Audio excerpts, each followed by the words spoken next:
Buenas noches, soy Percy Bicha Salvatierra y esto es Libertad Bajo Palabra, como todos los domingos en Radio Miraflores Televisión. Vamos a conversar de política puramente dentro de la medida de lo posible, que es hallar algún tipo de pureza en este entorno. Vamos a iniciar con Cristian Pardo, que es un abogado que tiene estudios de posgrado en sociología y también en derecho. Y escribe columnas de opinión política también en diferentes medios. Así que le damos la bienvenida a Cristian Pardo. Adelante.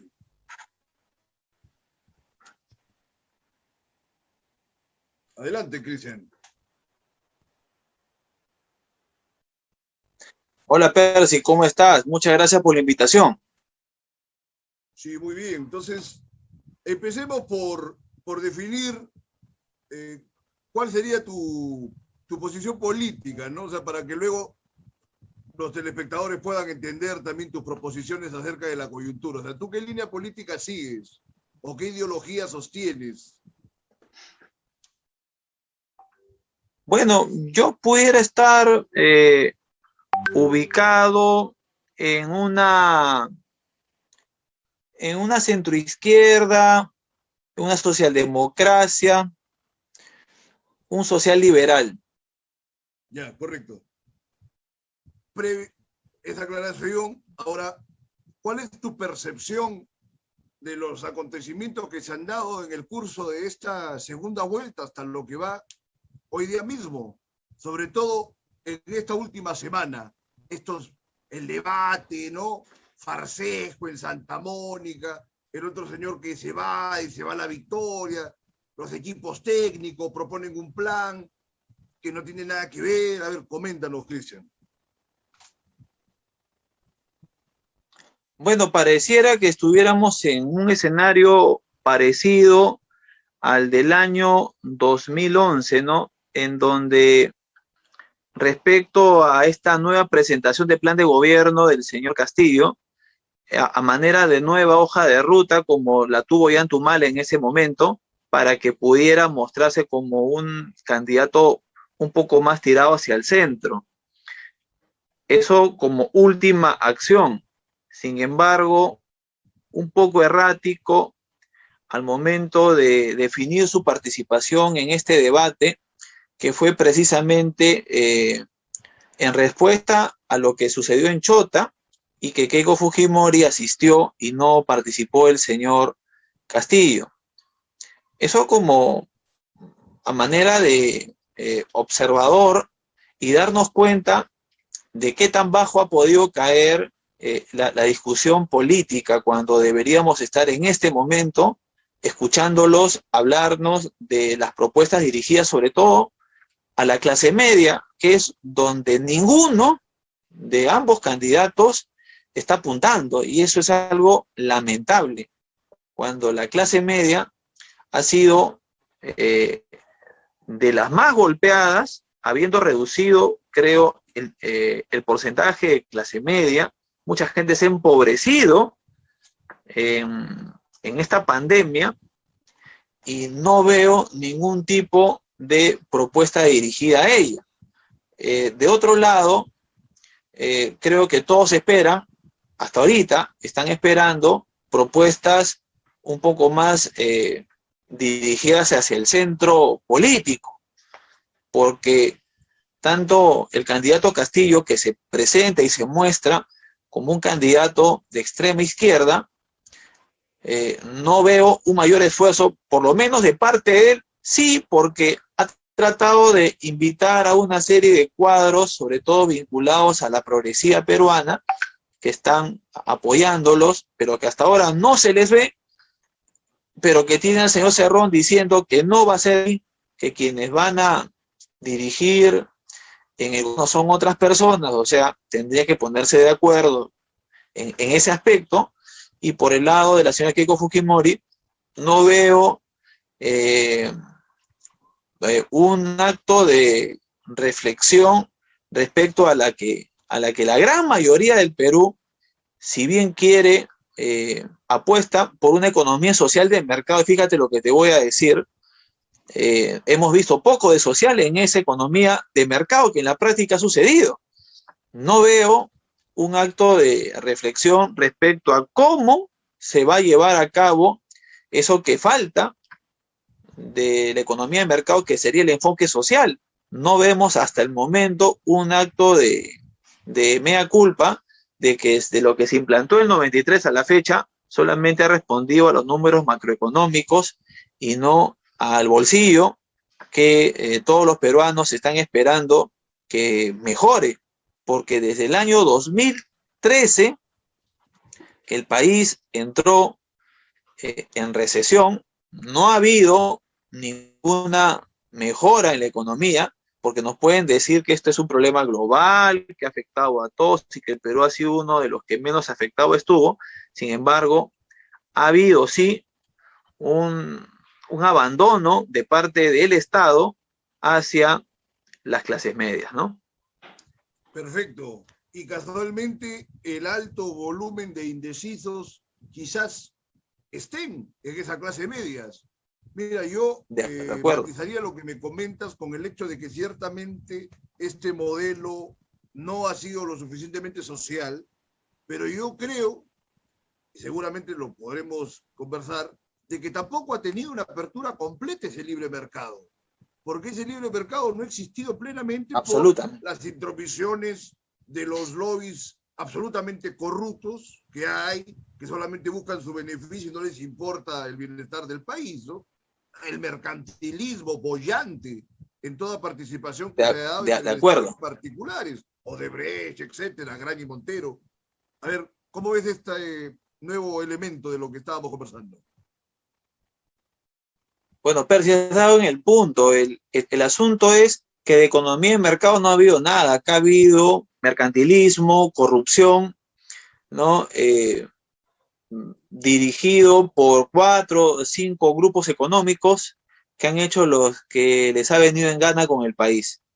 Si ese es el modelo que defiende Keiko Fujimori, definitivamente mucha gente no cree ni confía en eso está claro.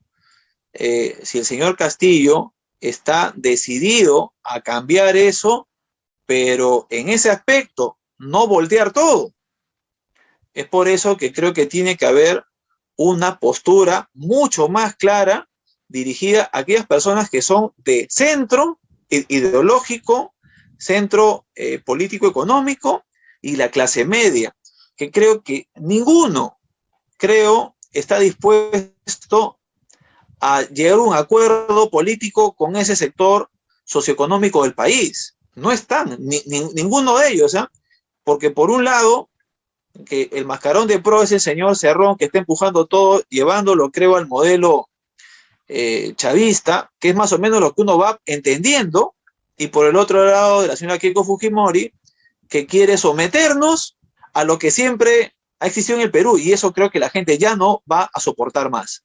Por eso considero, escúchame bien, Percy, desde mi modesto punto de vista, que lo que se resuelve electoralmente el día 6 de junio no va a ser la solución política, porque si esto en el escenario ganador de Keiko Fujimori no lo resuelve en los primeros meses, o por lo menos el primer año de gobierno, se le viene una avalancha de la demanda social de las personas que no confían en ella. Fíjate que ha reducido la tercera parte de su voto en comparación con el año 2016, y ahí se van a ver los resultados sociales y políticos en menos de un año.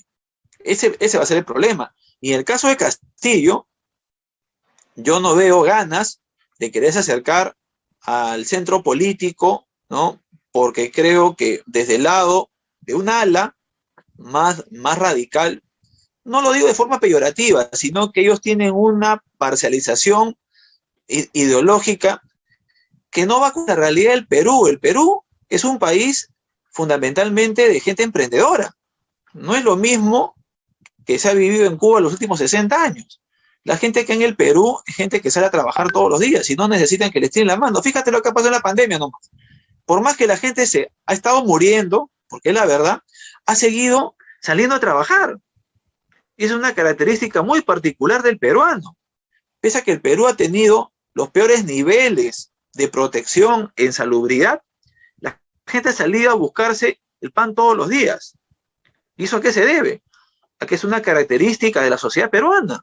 Y creo que ninguna autoridad en el país, ni ningún político ha sabido tomar en cuenta eso.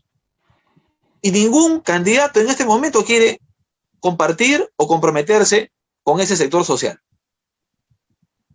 Es un buen punto, aunque también cabe la suspicacia que la gente haya tenido que salir a trabajar en masa porque si no se iban a morir también, porque en los primeros meses de la pandemia exactamente hubo una desesperación tremenda, ¿no?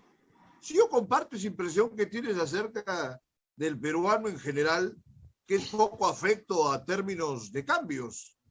En términos revolucionarios, el Perú no ha sido una materia fecunda para ellos de ningún tipo, ¿no?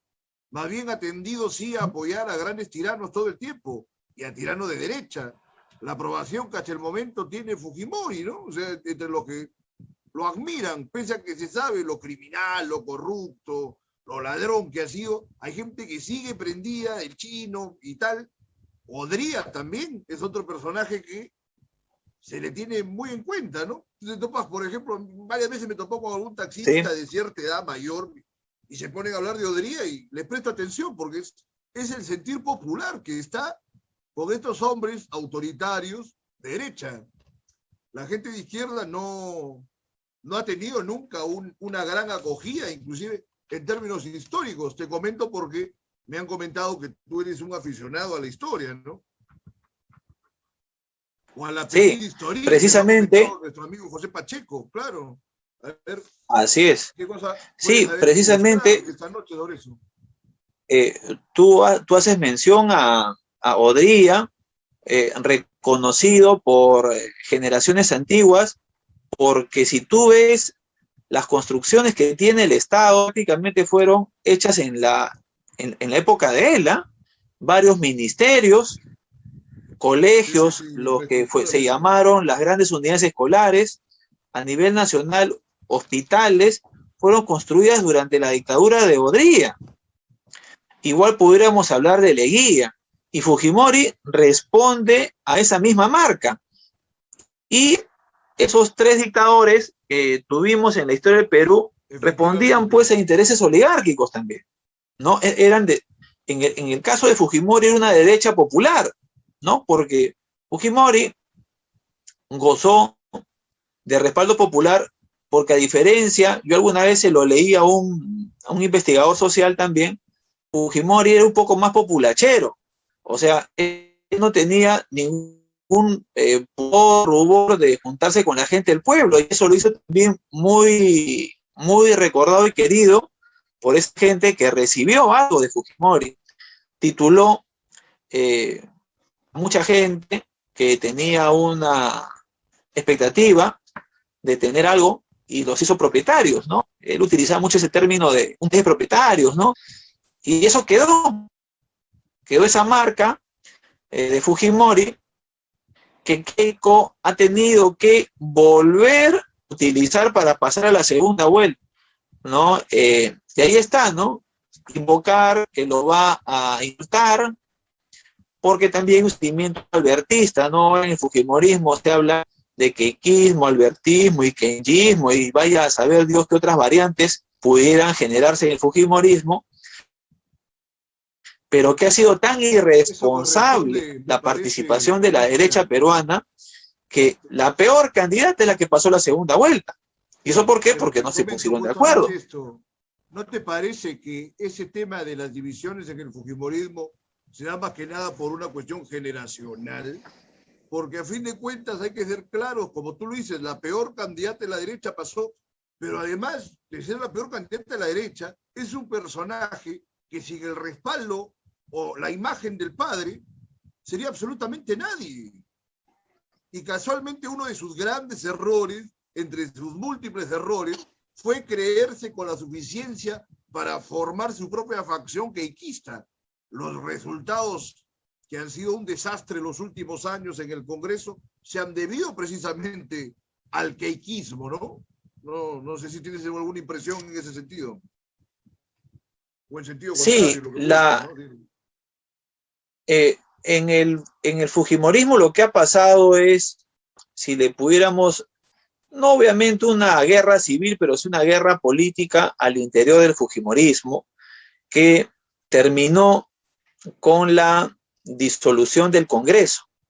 La descomposición del fujimorismo tuvo una etapa ya casi liquidadora cuando se disuelve el Congreso. Sin embargo, la misma derecha peruana, no sabiendo identificar que el fujimorismo ya estaba prácticamente en la lona, ya estaba con las horas contadas, le vuelven a la oportunidad, no sabiendo captar esa corriente fujimorista que aún subsistía. Se me ocurre, por ejemplo, que López Aliaga o de repente De Soto o de repente Forsyth haya podido tomar la bandera de indultar a Alberto Fujimori, que eso de repente le pudiera haber sumado 2%, 3% más, como por ejemplo sí lo hizo Pedro Castillo, de robarse la agenda del señor López Aliaga, porque pareciera, yo recuerdo, vi una entrevista que le hizo RPP Jaime Chincha, en donde Jaime Chincha le dice, oye, usted está hablando como López Aliaga, pero usted no es un hombre de izquierda, pero por supuesto, le dice. Y ese fue uno de los errores que cometió también Verónica Mendoza, de no saber identificar claramente cuál era la agenda política que le marcaba verdaderamente el país y no la que ella quería imponerle por orientaciones extranjeras o extranjerizantes. Ahí está el resultado. El candidato más de extrema izquierda pasa a la segunda vuelta y no Verónica Mendoza y no otro candidato, y en el caso de la derecha pasa la candidata que no tuvo que haber pasado, que fue Keiko Fujimori. El gran derrotado ha sido el centro. Sí. Es que pasa que el centro no emociona a nadie.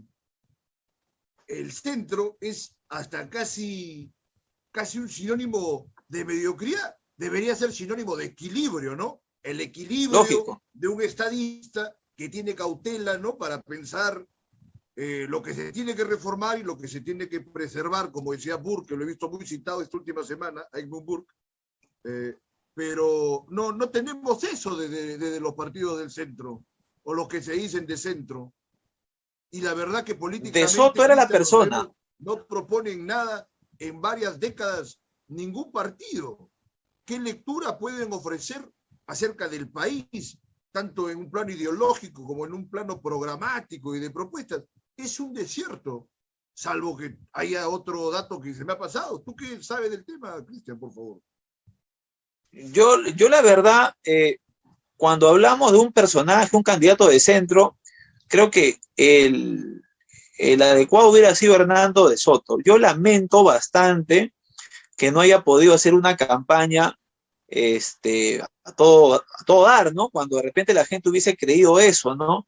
Creo que no creyó que la gente iba a votar de forma masiva por él. Mira, con la campaña limitada que hizo, sacó 11%, que es un montón de votos. Si de repente él hubiera hecho campaña con anticipación, le hubiera ido mejor. Lamentablemente no. Le interesaba más poner congresistas, y mira los congresistas que han salido de su lista, ¿no? Yo tengo información que, bueno, por la propia versión de él, que no tuvo mucha injerencia en el armado de la lista del Congreso, ¿eh? Pero ¿no? Mira tú, la verdad que yo le puse muchos reparos a esa candidatura en su momento, pero que indudablemente ante los dos candidatos que están ahora, prácticamente decía cualquiera. Y claro que Hernando de Soto, no se puede ser mezquino, tenía por lo menos más pergaminos que muchos, ¿no? Pero por supuesto, había ¿no? Gente con pergaminos, pero que iban de modo subalternos en otras listas indeseables y era un infierno. Pero, por favor, sí. Cristian. No, entonces, yo sí estoy, yo ya no estoy preocupado. Ya. Yo ahora estoy simplemente esperando que las horas pasen, los días pasen, para solamente observar cuál va a ser la reacción del país respecto al resultado que vamos a tener el 6, ¿no? Porque el país en este momento, yo creo que lo que menos quiere es escuchar el resultado. porque el problema va a venir. Probablemente. Sí, el país lo que menos quiere es escuchar resultados y el problema verdadero va a comenzar al segundo uno del flash electoral. Ahí va a haber el primer problema, porque el que se declare ganador en ese momento va a tener el cronómetro en cuenta regresiva para ya comenzar a solucionar los problemas, te digo, de la demanda social de la clase media, que es la que empuja un país. Y ninguno de los candidatos, ya estamos a 3 semanas y contando de las demandas de la clase media, que ningún candidato quiere comprometerse con ella. Yo de verdad lamento muchísimo eso, porque nadie quiere decir esta boca es mía, ¿no? Fíjate que salió hace 3 días en el diario Gestión una noticia que ha pasado desapercibida, pero salió en primera plana, donde decía que en la Comisión de Economía está por aprobarse, o se aprobó, que el Banco de la Nación pueda participar como un jugador más en el mercado financiero, ¿no? Pero alertaba. Bueno, yo creo, por ejemplo, que eso sería algo positivo. Sería muy positivo porque le permitiría, por ejemplo, al Banco de la Nación tener sucursales en todos los distritos del Perú, de Lima. Tú sabes que solamente tiene oficinas en distritos en donde subsidiariamente puede estar y realizar trámites que la banca comercial no puede hacer. Por ejemplo, ellos no pueden dar créditos personales a cualquier persona, no pueden dar créditos hipotecarios, ¿no? Y eso hace, por ejemplo, el Banco Estatal de Chile, que perfectamente te da ese tipo de productos y que permite además que los demás bancos se vayan alineando a esas tasas de intereses que da el Estado. Eso le permitiría, por ejemplo, a un emprendedor, ¿no?, que tenga una MIPE, PYME, etcétera, o de repente un profesional, acceder a un crédito que pueda pagar no como los intereses pues leoninos que tiene la banca comercial peruana, que son de escándalo, ¿no? Un crédito hipotecario que, por ejemplo, terminas pagando casi más del doble de lo que te puede costar una propiedad, una vivienda. Eso debería ser, por ejemplo. Vamos a prestarle atención a esta medida, a ver, sí, da que pensar, a ver las posibilidades que tiene, ¿no? Habría que ver también qué riesgos hay, porque, como tú dices, la tasa que maneja es distinta, pero indudablemente la tasa de los intereses de los bancos, digamos, privados son usureros ya descaradamente, ¿no? Agiotistas. Son usureros, Christian, claro. Coméntanos, ¿dónde se te puede ubicar tus columnas? ¿En qué medio? Ya como para despedirnos por hoy, que tenemos que pasar al siguiente bloque, pero va a ser un gusto luego poder invitarte próximamente. A ver, dinos para acabar. Claro que sí, Percy. Bueno, yo soy columnista de forma semanal en Panorama Trujillano y Cajamarquino. Yo soy de Lima, sin embargo publico ahí de forma periódica, también en La República, en Caretas también. Y me encuentran en mi página de Facebook, Cristian Pardo. Perfecto, Cristian. Entonces, seguimos en contacto. Radio Miraflores Televisión. Vamos, por favor, al siguiente bloque.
Dime para salir y ya para hablar.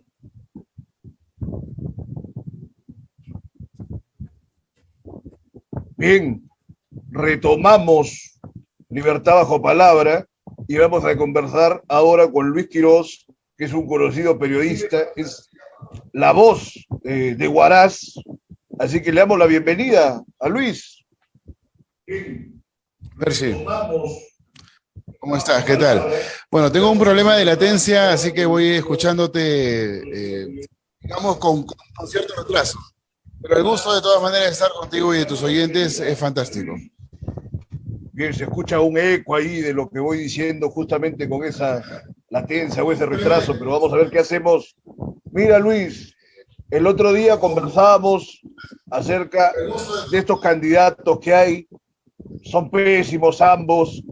Noté una inquietud muy crítica, sobre todo respecto de Castillo, y que ahora es imposible no atender todos los errores que ha ido cometiendo hasta la fecha, con las demoras del equipo técnico, su falta de transigencia, apartarse al menos de Cerrón, algo, etcétera. A ver, coméntanos, por favor, esa impresión tuya acerca de este tema.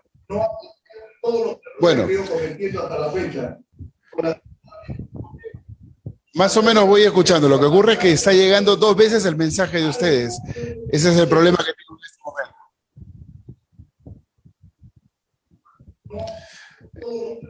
Entonces, cada cosa que uno dice llega 2 veces.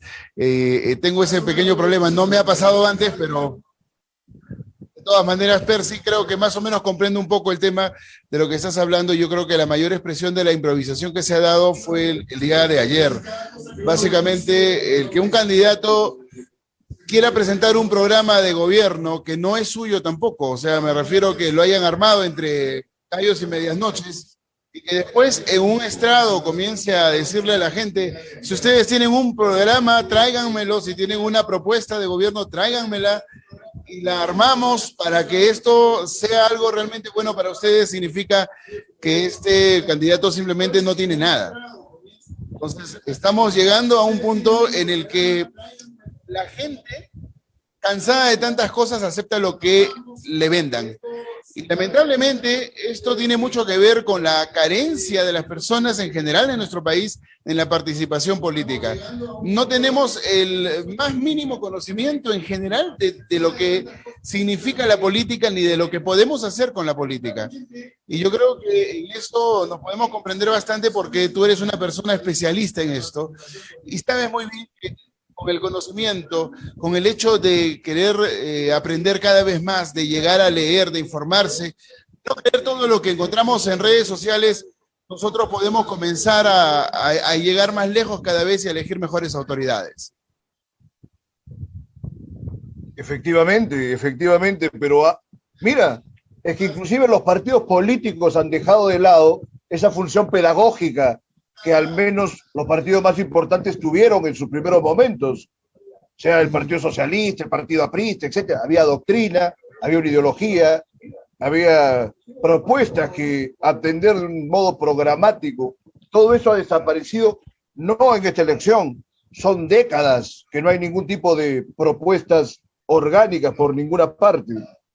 Y bueno, esto es, digamos, es ya la conclusión de estas décadas de olvido en todo sentido del trabajo político serio que debería haber, ¿no? Ahora, coméntanos acerca de Keiko Fujimori, ya que has criticado a Castillo, ¿cuáles serían, digamos, las principales advertencias o críticas que le podrías hacer a su candidatura, que tampoco no florece para nada, ¿no? No propone tampoco nada contundente ni orgánico. ¿Cuáles serían, digamos, las principales advertencias o críticas que le podrías hacer a su candidatura, que tampoco no florece para nada, ¿no? No propone tampoco nada contundente ni orgánico? Claro, pues que realmente está apelando, como dijo tu invitado anterior, a lo que hizo su papá. O sea, es el único soporte que ella tiene, porque como candidata, como una persona de, entre comillas, experiencia en cuestión política, obviamente tiene muy poco que ofrecer. Entonces, lo único que hemos visto de ella básicamente del pasado hasta hoy, fue el tiempo en el que ella fue congresista, ¿no? No hizo mucho por el país, el tiempo en que ha sido 2 veces también candidata de segunda vuelta, que tampoco hizo mucho por el país, y lo último, que petardeó prácticamente al Ejecutivo a través de los 73 congresistas que tuvo como mayoría dentro del Congreso espurio que fue pues, expectorado por Vizcarra en su momento. Entonces, digamos de que ella lo único que ha demostrado es que no sabe manejar bien el poder. Yo personalmente muchas veces le he dicho, Percy, tengo que ser honesto también aquí con tu audiencia, soy antifujimorista, pero soy tan antifujimorista como tan antiizquierda, porque la izquierda no propone nada bueno, por lo menos la izquierda que tenemos en nuestro país, que viene a ser la misma izquierda chavista, castrista y, digamos, con propuestas bastante trasnochadas y anacrónicas que no traerían nada bueno a nuestro país. Lo que yo siempre he dicho es que no tenemos buenos candidatos, no tenemos de dónde escoger, pero los que tenemos en segunda vuelta creo que han sido los peores que podríamos habernos imaginado. Y Keiko no es, digamos, la gran salvadora de la democracia. Si es que ella gana, simplemente va a tener que ser consciente de que el Perú no la eligió porque ella era la mejor representante que podríamos haber tenido, y porque la queremos como presidenta. Porque existe un anti más fuerte hacia un candidato pues que obviamente no iba a dar la talla tampoco al mismo nivel que ella. Y lamentablemente estamos en una situación muy complicada en la cual ambos nos van a generar más perjuicios que beneficios. Solamente que hay quien, según lo que estamos viendo hasta ahora, lo que más va a gestar va a ser perjuicio para nuestro país. Es un análisis un poco más rápido, pero también es lo mismo que hacer un análisis frío de acuerdo a, digamos, estudiar a los dos candidatos, a sus programas, porque tal como tú lo has dicho, y como muchos otros también especialistas lo dicen, ninguno de los dos ofrece nada nuevo ni nada mejor.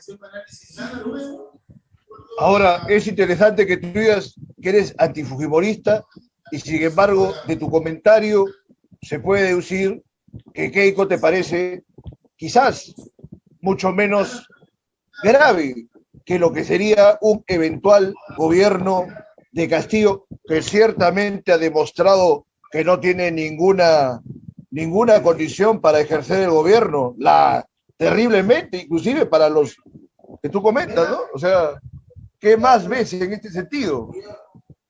Lo que ciertamente ha demostrado que no tiene ninguna condición para ejercer el gobierno. Claro. Mira, Percy, lo que pasa es que si nosotros nos vamos por el lado de Castillo, sabemos qué va a pasar. Primero que el candidato no tiene la menor idea de lo que hace ahí, que solamente profiere cosas en cada plaza a la que va. Y lo dice de una manera en la que no tiene base, no tiene sentido. Si tú te pones a analizar mínimamente, te das cuenta de que Castillo simplemente le dice al pueblo lo que quiere escuchar, habla en su idioma, lamentablemente pues no llega muy lejos. Lo de Keiko Fujimori es algo ya consabido, sabemos cómo gobierna el fujimorismo, pero lo único que podría diferenciar a una y a la otra al momento de que alguien ejerce un voto es básicamente algo, que el voto contra Keiko, o el voto con Keiko no tendría que ser un voto basado en la venganza, porque todo lo que ha venido perpetrando el fujimorismo y Keiko Fujimori a lo largo de los años ha sido bastante negativo para el país. Pero si votamos con sed de venganza, si votamos con el anti en este momento, vamos a perder muchas cosas en favor del país. Todo lo que se ha venido avanzando, todo lo que se ha venido trabajando sobre una base económica, obviamente a nivel macro en nuestro país, pues se vendría abajo rápidamente. Nosotros no vamos a querer eso y mucho menos que nos coacten libertades que tenemos actualmente. El sistema funciona, sí funciona. No funciona como todos quisiéramos, pero lamentablemente la izquierda pues nos ha tenido adoctrinados a lo largo del tiempo, haciéndonos creer que el Estado es quien tiene que mantenernos. Si nosotros nos hemos creído eso, basado en un tema de mal funcionamiento de los distintos gobiernos, no solamente centrales, sino regionales, quienes son los que reciben los presupuestos de partida, y también los canon sobre canon y regalías, y que no hacen absolutamente nada más que corromperse, pues obviamente la gente cree que el sistema capitalista es el que no funciona. Y confunden el sistema capitalista como si fuese una ideología o un sistema político, cuando en realidad básicamente no lo es. Y entonces allí es donde interviene la izquierda, y lamentablemente no estamos hablando de un modelo nórdico europeo que maneja un capitalismo y una socialdemocracia en un buen romance, y que, bueno, pues obviamente le da cierta calidad de vida a un país. Pero la gente tampoco repara en algo, que para llegar a tener un desarrollo se tiene que hacer un camino de por lo menos 40 años para que el país pueda surgir, pueda salir adelante y no tengamos tantos problemas como los que tenemos ahora.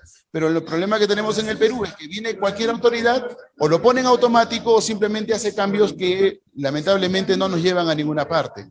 Entonces, aquí viene el dilema y viene la respuesta al mismo tiempo. O sea, ¿derecha o izquierda? O sea, ¿para dónde vamos? Bueno, el expresidente de Uruguay, tan mentado últimamente, que tú te das cuenta en una entrevista bastante pasada, cuando él fue presidente, habló del capitalismo y del manejo que él tenía con el capitalismo. Siendo socialista, él no quería ser bobo. Y yo creo que ahí radica la respuesta en cuanto a lo que viene a ser los dos modelos que están confrontados esta vez para poder elegir. Hay muchos matices ahí, porque, mira, yo te diría, lo primero, que el modelo como tal, así como ha sido estructurado, se teorizaba acerca de un chorreo que no ha terminado de soltarse nunca. Ahora, muy bien, sin embargo, que comentas que el modelo es perfectible. O sea, el modelo le ha faltado implementar algunas medidas que acaben de favorecer a los sectores más marginados de la sociedad, indudablemente. Pero querer cortarlo de raíz para implantar una cosa que todavía ni siquiera tienen la suficiencia técnica para diagramar, es un infierno. Ahora, me llama la atención varios elementos de lo que has comentado, como inclusive lo que el otro día conversábamos, ¿te acuerdas? Acerca de algunas precisiones, no sé si semánticas, ¿no? O teóricas, pero es interesante que haya este tipo de suspicacias. Creo que las debería tener un ciudadano, digamos, cualquiera, pero ahora, lamentablemente, como tú también lo señalabas, la gente no tiene educación política. La verdad que no tenemos educación de ningún tipo, es una desgracia. Lamentablemente, el pueblo está muy, muy dormido en ese sentido de un término intelectual o de pensamiento, y hay muchas tergiversaciones. Mira, Luis, ha sido muy interesante. Por favor, te dejo un último minuto para que pueda despedirte y ofrecer alguna conclusión o tu pronóstico acerca de esta segunda vuelta, y luego, cuando superemos sobre todo estos impases del sonido, podamos conversar ¿no? Una ocasión próxima, con mucho gusto. Adelante. Así es. Bueno, Percy, te agradezco la invitación. Yo bastante satisfecho de haber estado contigo después de tanto tiempo que nos hemos conocido, y obviamente que te deseo lo mejor. Y me imagino de que dentro de lo tuyo hay bastantes planes, entre ellos venir para acá. Ojalá yo te pueda invitar a mi programa de televisión también. Damos una nueva oportunidad, pero ya con un problema de sonido resuelto, para que no tengamos, pues, obviamente, que pasar por este problema de tanta latencia y de escuchar 2, 3 veces lo mismo que hablamos, y obviamente no pueda comprender completamente todo lo que tú nos estás diciendo también, ¿no? Pero de todas formas, creo que hemos sacado cosas positivas de esta conversación, y todavía queda para que lleguemos al resultado de la segunda vuelta. Dentro de eso, quizá haya tiempo de volver a conversar. Perfecto. Entonces, agradecemos tu participación, Luis. Estamos en contacto. Radio Miraflores Televisión, por favor, vamos con el bloque final.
Arrancamos entonces con este comentario final.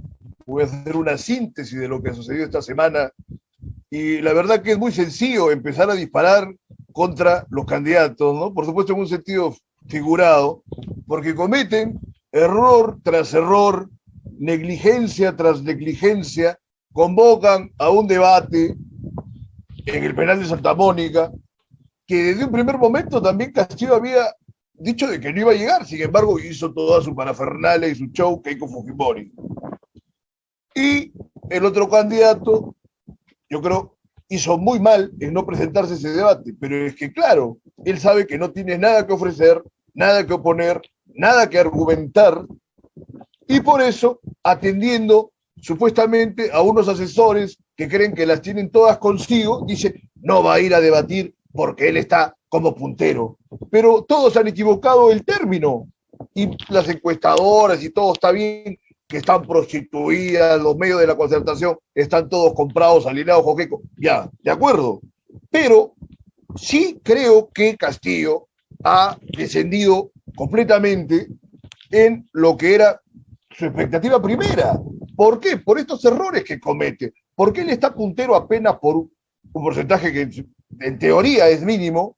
En la semana siguiente a los resultados de la primera vuelta, hubo pues un crecimiento enorme que parecía que se podía sostener, pero eso era más o menos un fake también. Y ahora, atendiendo a la razón del ciudadano promedio, que puede ser no absolutamente ilustrado, pero que tampoco es tonto, o sea, el peruano no es tonto para nada, a veces como que tiene una pulsión suicida del electorado, pero no es tonto, se da cuenta de que el hombre no está proponiendo nada, está jugando a ver quién le arma, como lo han comentado los invitados, ¿no? Un plan de gobierno, un equipo técnico, ha coqueteado con tirios y troyanos, y al final de los diferentes planes que se advertían que se podían propalar en el curso de los días siguientes, hoy ha publicado en la cuenta oficial de Pedro Castillo y ha salido Boluarte, ¿no es cierto?, de Perú Libre, a decir que ese es el plan que ellos tienen. Y es un plan que ha variado absolutamente nada respecto del plan original de Cerrón, que era una completa desgracia. O sea, se le han dado todas las oportunidades, todas las semanas que han venido hasta la fecha, y no ha morigerado, ¿no?, o moderado esas propuestas, no solamente anticuadas, sino en general dañinas. Yo tengo que pronunciarme, por ejemplo, acerca de esa intransigencia respecto de convocar una asamblea constituyente. ¿Para qué y con quiénes? ¿A gusto de quién? Claro, ellos muy maliciosamente quieren aglutinar a diferentes colectivos y actores sociales como para que en teoría puedan tener una mayoría en esa asamblea constituyente. Y eso va a ser una ruina total. Es decir, el modelo tiene equívocos y problemas que deben perfeccionarse, que deben corregirse, pero eso atiende sobre todo a la voluntad política de quien esté ejerciendo el poder. No en vano todos los expresidentes están procesados como los grandes corruptos que han sido. Se han dedicado a robar del erario público, ¿no?, a vivir la vida loca, pero no se han preocupado en realizar gobiernos que atiendan las necesidades de toda la población. Es cierto que se ha crecido económicamente, etcétera, pero eso no ha llegado en ningún caso a la población en general, y es por eso que hay una expectativa de cambios desde hace ya más de 10 años, desde el tiempo de que se hablaba de la gran transformación y el plan de la gran transformación, que parece pues una muestra de grandes estadistas en comparación al mamotreto que ha propuesto Cerrón, por ejemplo. Es solamente ya en el sentido de los errores que tiene Castillo. Entonces no le da ninguna seguridad a los indecisos. Y yo tengo la intuición, creo que el tope del tanto del antifujimorismo como del anticomunismo, que ha sido también de alguna manera un despropósito de Keiko, que debería haberse preocupado en mostrar que tiene suficiencias gubernamentales y que indudablemente no las tiene, pero por lo menos hubiera podido armar algún tipo de discurso en ese sentido, y perdió esa oportunidad desde el discurso de Chota. El discurso de Chota fue su gran oportunidad para demostrar que Castillo prácticamente es nada respecto de lo que es el conocimiento del gobierno. No lo hizo, pasó el mar, y hasta la fecha no se pueden recuperar, ¿no? Entonces, estos incidentes me han llevado a escribir algo breve hace rato que discutía en un grupo ahí en el WhatsApp que siempre son tan animados, y yo considero que los dos candidatos son no solamente pésimos, sino que inclusive puede llegarse a despreciarlos ambos, independientemente de que puedan asumir, ¿no?, la más alta magistratura del país en breve, que sean presidente de la República, pero son un desastre. Por supuesto que Castillo no está tan imbuido del crimen y la corrupción que le son inherentes al fujimorismo, indudablemente, pero es que tampoco se podría decir que Perú Libre es la apuesta por una lucha anticorrupción frontal. El que creyera algo semejante, pues es un bobo, ¿no? O sea, ni siquiera va a decir que es un ingenuo. El ingenuo todavía tiene algo de bien dentro de sí. Es un bobo total, que también es una forma de maldad. El ingenuo por lo menos es algo bondadoso, pero un bobo es terrible. Entonces, como yo he venido sosteniendo en diferentes artículos y ensayos, son un desastre ambos candidatos. Yo inclusive, como en primera vuelta, contra todos los candidatos, preferiría votar nulo porque sé que puedo seguir siendo crítico mientras pueda tener una ventana, un portal, o que no se vayan contra mis columnas, ¿no? Que podría darse un régimen totalitario que tampoco creo que va a llegar pronto, pero bueno.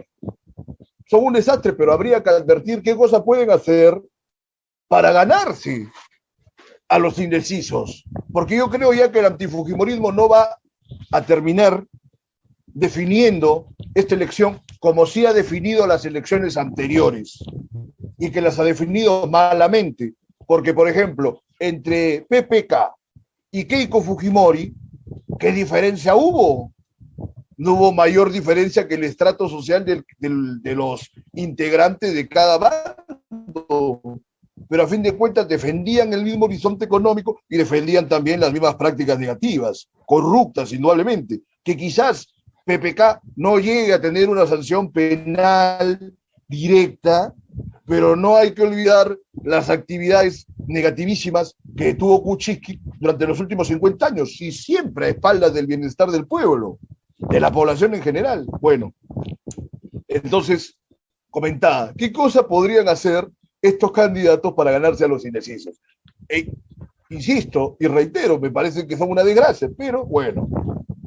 Ejemplo que Keiko, por ejemplo, debería proponer de una vez reformas sustanciales al modelo tal cual.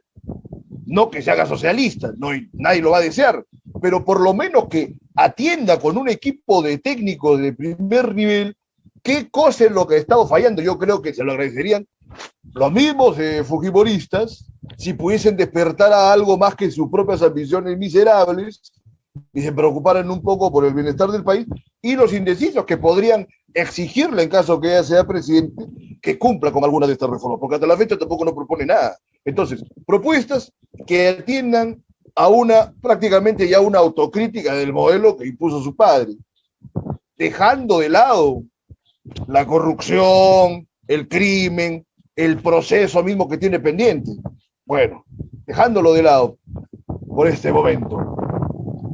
Y de alguna manera podría desfujimorizar su entorno, porque no vaya a ser, que no lo va a pasar, pero que ponga un personaje, pareciera que ahora está en las condiciones de poner a Becerril como ministro de Justicia, o a Rosa Bartra como, no sé, ministra de Cultura. Entonces, en ese nivel de enajenación pareciera estar. Ahora lo ha convocado a Kenji, que haga su drama, que llore, se curó del COVID-19 en un tiempo récord, ¿no? Se han estado abrazando, etcétera. O sea, un poco de sentido político, o sea, algo de fujimorización, aun cuando el antifujimorismo no creo que vaya a ser determinante. No se sabe hasta el 6 de junio qué remordimiento le puede pasar a la gente y dice, no, yo no puedo votar por esta mujer porque no son, y que lo es la legitimación del gobierno del padre, olvídense, pero del otro lado está el abismo y la ruina.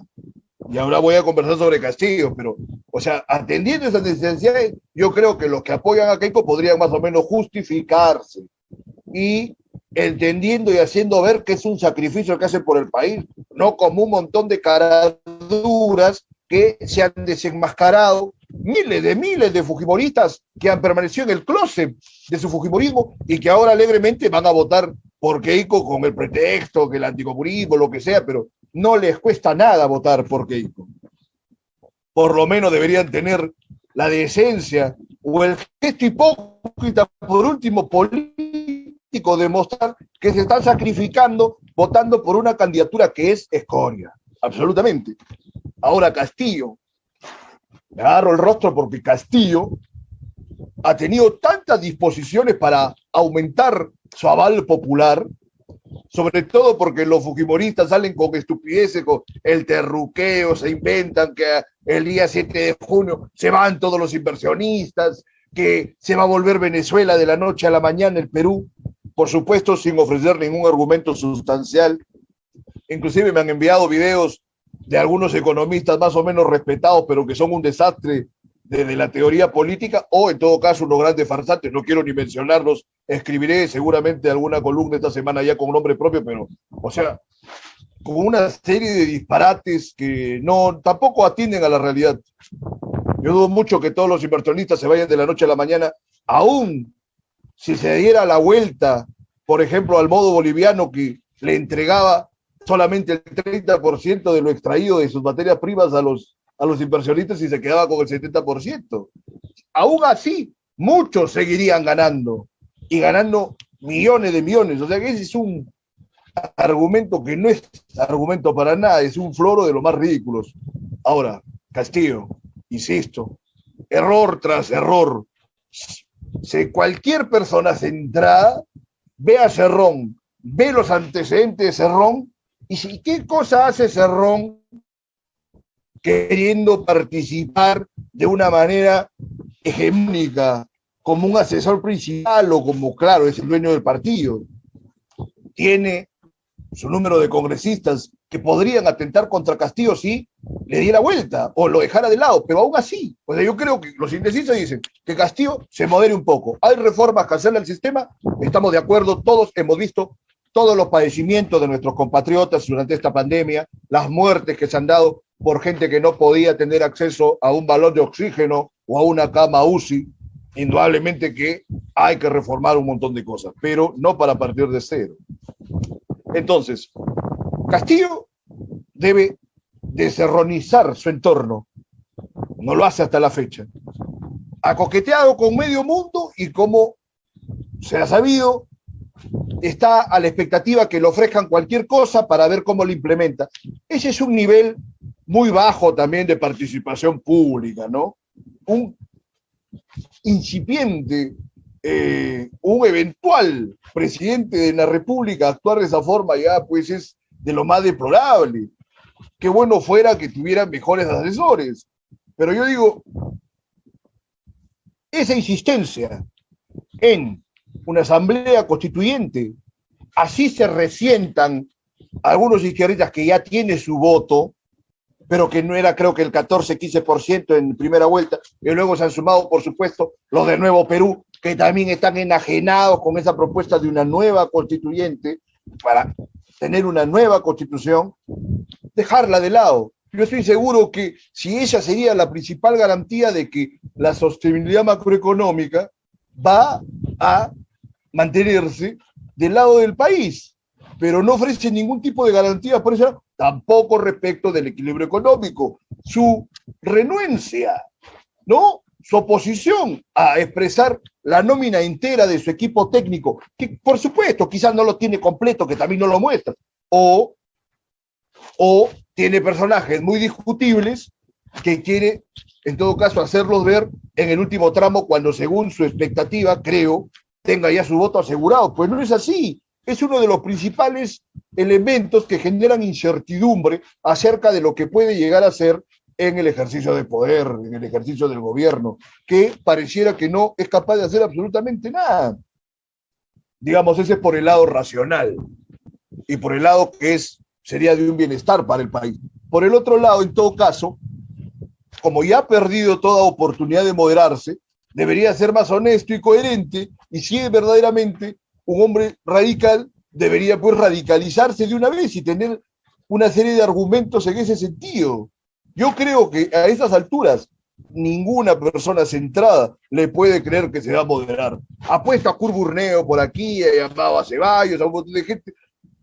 Creo que igual no son ninguna garantía, porque así, con el nivel de devaneos que tiene, así él dispusiera del mejor equipo, podría cambiarlo en cuestión de semanas, luego de asumir el poder, porque eso está demostrando en el curso de esta segunda vuelta.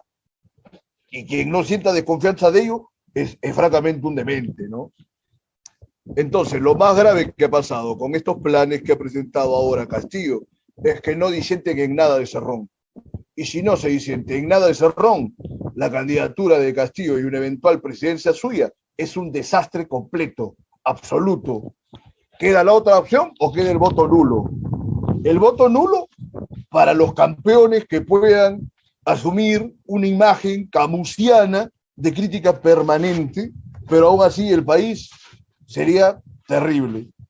Y la otra, queda Keiko y expresar que es un sacrificio votar por él. La verdad que ya no hay más vueltas que darles, no proponen absolutamente nada consistente en ninguno de los dos candidatos, y el país va a tener que aprender de esta manera tan dura que los riesgos de no actuar políticamente son precisamente estos. Tener a una gama de tipejos queriendo llegar a tener los más altos cargos dentro de la administración pública, simplemente porque se les deja hacer. ¿Quiénes son los grandes responsables? Los que manejan los medios de la concertación, los empresarios de la CONFIE que no han tenido ningún tipo de visión acerca de lo que es el país. A la derecha hace mucho tiempo que le falta una visión orgánica de lo que es el país. Ni siquiera puede decirse que sean grandes conservadores, no tienen ninguna idea de lo que es el país. Y la izquierda, los candidatos que tienen, inclusive Verónica Mendoza, viven francamente en un mundo que sueñan y que es una utopía, y que como todas las utopías, cuando se confrontan con la realidad, producen monstruos e infiernos.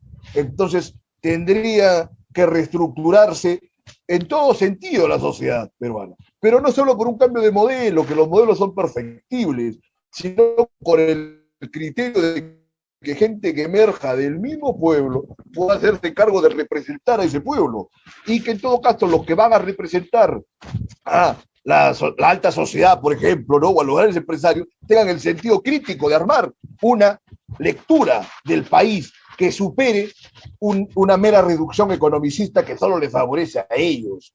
Yo creo que eso sería lo principal que se tiene que reestructurar de 2021 al 2026.